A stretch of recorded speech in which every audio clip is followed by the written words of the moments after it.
What's going on, everybody? This is just a quick overview of the course, things you want to know, things that matter to you, and stuff like that. I am Dr. Lara. You can call me Professor Lara. Most people just call me Prof. And this semester is going to be really cool. I've been working on editing lectures for this class now for nearly a year to give them some juice, so to speak. I really want my asynchronous classes to come off strong and to show that I care about them as much as I do, and that's a difficult thing to do with an async class sometimes. For those of you who've had classes with me before, the structure will mostly be amenable, and you'll be used to it. For those of you who haven't had my courses before, a big part of getting through, one of my classes is just being consistent and staying on top of things. I don't like to accept late work. I don't like to get after things that, are in the past already, right? And so the best thing you can do is do your quizzes on time. Make sure that you have structured everything time-wise appropriately, that you aren't, missing things and stuff like that. This class is about pop culture, whatever that is, right? It's about the nature of popularity. It's about the nature of culture, whatever that is. It's about, who gets to make it, who gets to control it, why would anybody want to, right?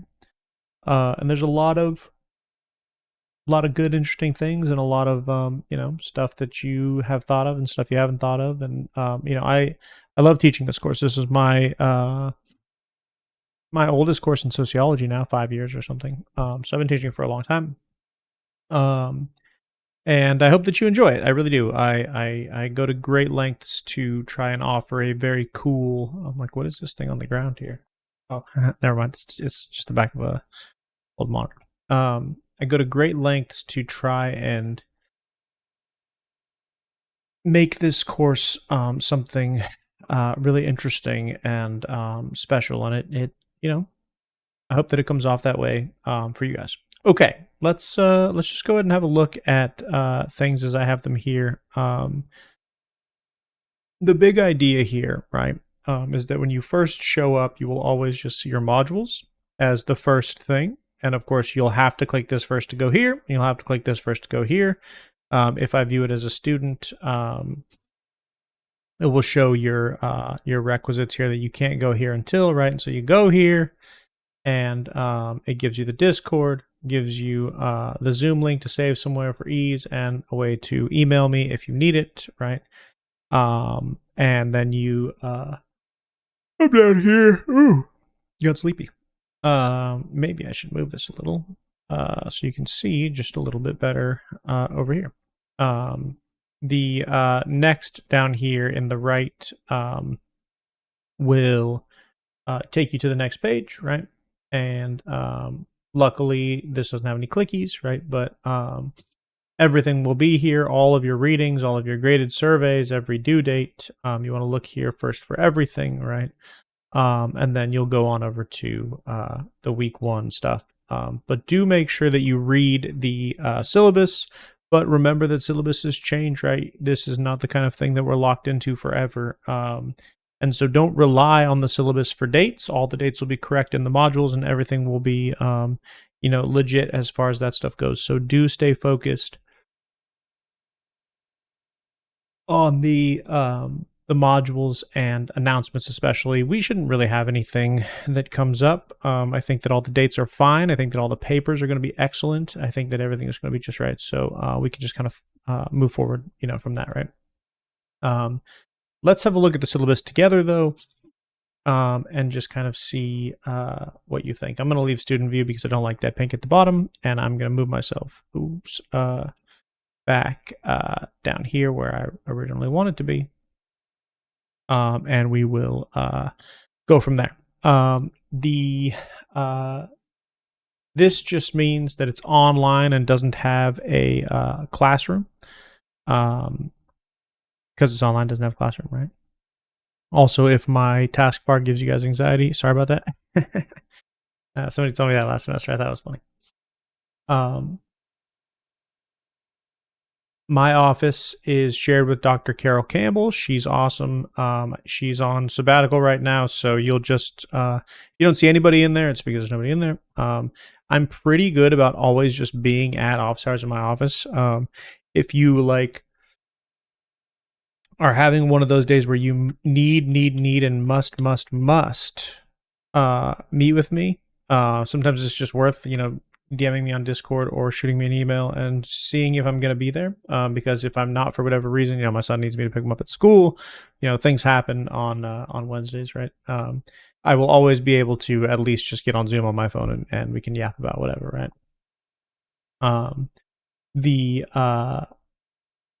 term ends December 11th, so your last quiz or your last survey will be just before, right? Just before the final weekend. The Canvas link, the Discord link, and the Zoom link are always going to be there at the top for you. Oh, I got tired of nowhere. It's final day. And so, I talked about this a little already, but this idea of what is culture, what counts as popular, right? These kinds of things. What are the defining aspects of our zeitgeist? Your zeitgeist is just a fancy word for, for where we're at in our trending line, right? The kind of big idea with zeitgeist is it's a German word for spirit of the time, right? Zeit being time and Geist being the ghost. Comes from Hegel, right? It doesn't come from Hegel, but he likes to use it, right? There won't be any meeting times. You'll watch all the lectures every week. I'll put a weekly lecture out. Some of them will be longer than others. Some of them will be shorter than others. I don't really go for the whole, it should be 2.5 hours of lecture. I think that a good lecture in an async class is closer to 30 to 45 minutes a week. And the reason that I think that is because I can get you guys to actually watch 30 to 45 minutes a week, maybe an hour a week of solid lecture content, right? That's well edited, well put together. The audio makes sense. The images make sense. The video choices make sense. The examples make sense, and they follow. If I try to go for 2.5 hours, it will just go on and on and on, and you won't make it. When was the last time you guys watched a movie that wasn't The Odyssey that was 3 hours long? And I'm asking you to watch a 3-hour movie every week? No, it's not going to happen, right? And so I know that about you, and so I know it about me that I'm going to try to overcome that, right? And so the big idea with all of this is that we want to have a smooth experience where things all make sense and we all kind of come together and get things done, right? The thing that I want to kind of highlight here is when I say often philosophical. You don't have to have any background in philosophy, right? I have a PhD in philosophy. I don't have a PhD in sociology. But sociology is my second love and arguably my deeper love these days. So just how I am and who I am, right? Okay. By the end of this, you will be able to identify and explain how pop culture influences, quote unquote, the social, right? Whatever that is. You'll have a pretty strong understanding of, what is the study of pop culture, right? Who's saying what? What are they talking about, right? And we'll apply qualitative, quantitative methods and all kinds of stuff. And when I say that we'll discuss and debate intellectual and political arguments, right, almost all arguments about pop culture are political by nature, right? The word populace just comes from the shared form of polis, right? The political is just the secondary form of polis, right? So to be both popular and in the kind of subset of the polis is just to have to do with people, right? Many people, but the people, right? Yeah, cool. And then my most important thing for you guys is that I really want you to learn to listen harder, watch more critically, and things like that. So we will go through and try to become more critical consumers of pop culture together, right? The required texts will all be online. You won't have to buy any of them. That goes for what I'll call the CTPC, or the Cultural Theory in Pop Culture. I think we're still just going to use 4th edition this semester. Next semester, spring, I'm going to go up to a new edition. I think it's finally time, but I just didn't want to do it yet for a lot of reasons. That won't concern you at all, because you'll be out of this class by the time we do it, right? It will be your responsibility to go through the rest of this, right, and make sure that you understand it. I always put the course Discord in a ton of places. Please join the official course Discord, not like whatever fake Discord somebody in class makes, right? Do the real thing, right? Make sure that you read all of these things carefully. But I will say this, right? I am a big fan of 100-point courses. And the reason that I like 100-point courses is because you know what your grade is very, quickly, right? You get a 9 on a paper, that's a 9 out of 10, and you have a 90.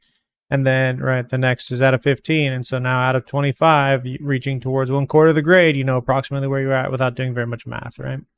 There are 15 graded surveys. Each of these surveys will be 1 week, except for our week off. So even on midterm and even on final week, you'll have a survey. They're very short. They shouldn't take you longer than 10 minutes, something like that. So don't harp on it. It actually makes it good because it's 10 2 points, 5 at 1 point, no weirdo scaling, right? And then just because it says up to 3 extra credit doesn't mean we will have extra credit. It's just that if we're going to have any, it will be a maximum of 3 points, right? So do keep your eye out for that kind of stuff. Usually it's something like listen to an album, tell me about it, watch a movie, tell me about it, or go to a museum, tell me about it, that kind of thing, right? Grading scale is the CSULB grading scale, nothing to it. 90 to 100, 80 to 89, 70 to 79, 65 to 69, below 65 is an F. Nobody's going to get Fs in here because you guys are all going to do your work, right? And everything's going to be great. The description of assignments is here for you for everything, right? Every week you'll have a survey. It'll be due on Sunday, just before midnight, right? 11:59. So not quite Monday is when they're due, right? And then you'll have 2 exams, 1 midterm and 1 final. Midterm right in the middle, final right at the end. You'll have 2 short papers, not 3, 2. There'll be short paper 1 slightly shorter, short paper 2 not very much longer, right? The first will be very straightforward in that you'll talk about something in the early semester. And then the second will be comparative, right? So you have 2 citations, 2 thinkers, probably. Whatever it is you write, it should really articulate in a way super cleanly an explanation of whatever the kind of focus is of that theory that you're talking about, right? Or whatever you think the focus is, right? You really want to talk about why this focus matters when we really talk about the broader idea of pop culture. Of course, this will make more sense when we go, but I'm just kind of planting seeds, right? Before you have the first one, we will do before you have the first paper, I'll do a writing video, how to write well, how to write, sociology papers well. What is writing? What's the purpose of writing, right? Why do we do any of these things? So that will all be good stuff, right? And then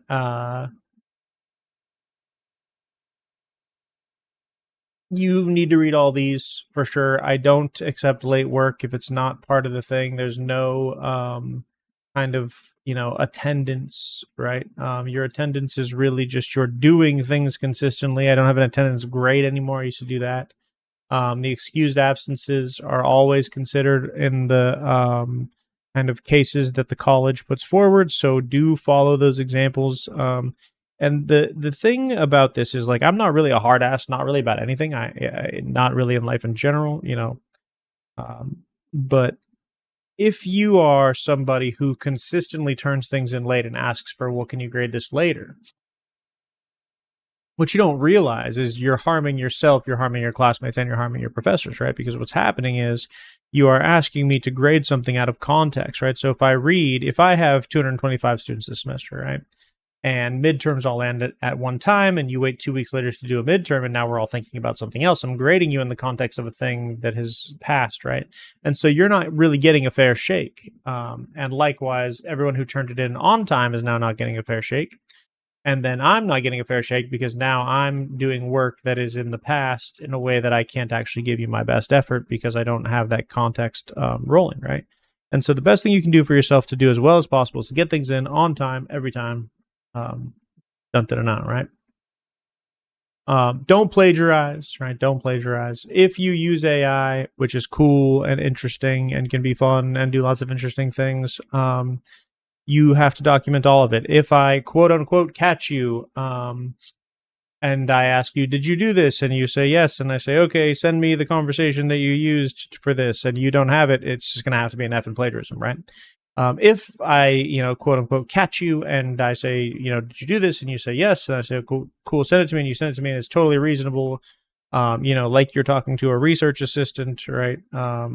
Holding pages and things like that. Awesome. If it's making your arguments for you and you are using the things that it says, that's plagiarism, right? And it's not just plagiarism of a robot. It learned it from somewhere else, right? And so it's true plagiarism in the worst kind of simulacratic way, right? And so the thing that I want you to think through when you use AI is, are you coming up with your own ideas, or are your ideas being given to you through a kind of semantic generation built on the back of all of the knowledge of human history forever stolen, right?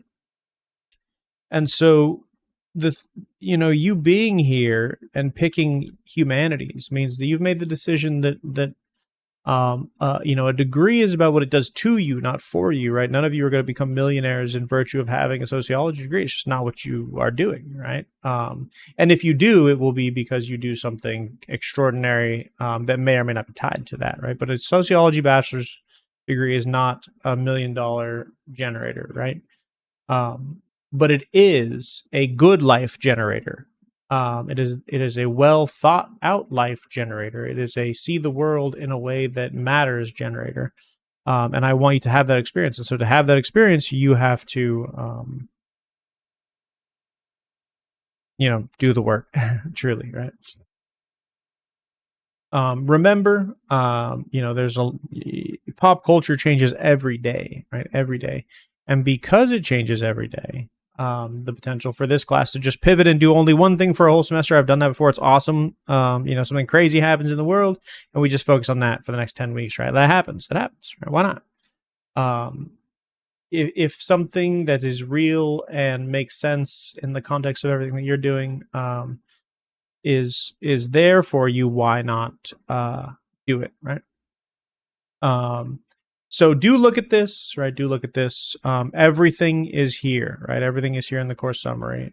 It's straight away. You can have a look at it. Everything will be locked, right? That isn't unlocked for you. Do take great care, right? If I go to student view here and I go to quizzes, I'm like, now can I see them or can you do them right away? That's what I'm like. Yeah, good. Okay, good. Good. I should check these things beforehand, not live on video, but whatever, that's just the way the news goes. Okay, everything looks good to me here. You will always have a full syllabus here for you. The modules, I am just finishing the import on a couple of things. This, for whatever reason, my FA25 stuff got imported, which this is the only class that happened to, which makes me a little bit crazy. But that stuff happens. So I'm going to sort that out. And by the time you see this, hopefully that's already sorted, but just in case it's not, keep an eye out for stuff like that, right? Your grades will always be in your grade book. There's no grades here, and you guys can all see your names already in the people list. So there's nothing private here, for you guys, right? And the same goes for, everything else, right? Oops, I don't want that. And so there will be no discussions. right? I'm like, did discussions pool? No, good. All your quizzes will be here. All of your assignments are in one place. Each assignment already has, everything that you could want to read about it, right? I don't remember if you can read it straight away. We can check that too. But I try to be mostly transparent, right? And so because, right, this is due when it's due, there's still no reason in my mind why you can't go and just read what we're going to be reading about and what the paper's going to be about, right? I have no reason to keep that from you here, right? You can go look at everything and you could go read it all and turn it all in for everything that's turned in. You still have to do your surveys weekly because they're weekly surveys, and I want you to keep engaged. But the asynchronous class, right? This is your guys's to do, right? So that being said, I hope that I'm going to have a great semester because I love this class. I love working on this class. I love making things for this class. And I, redo the lectures every semester where I come up with new things to say and stuff like that. I just taught it over the summer, which meant 6 lectures instead of, 15. And I think that those 6 are the sharpest over any 15 that I've ever done. So I'm going to try and extrapolate from those 6 and then rebuild these. If you have any questions about anything, please reach out to me as soon as you can, whenever you get the sense, and I will talk to you guys sooner than later. I hope you have a great semester, and I'm looking forward to hanging out and reading your work. All right, I will see you guys later.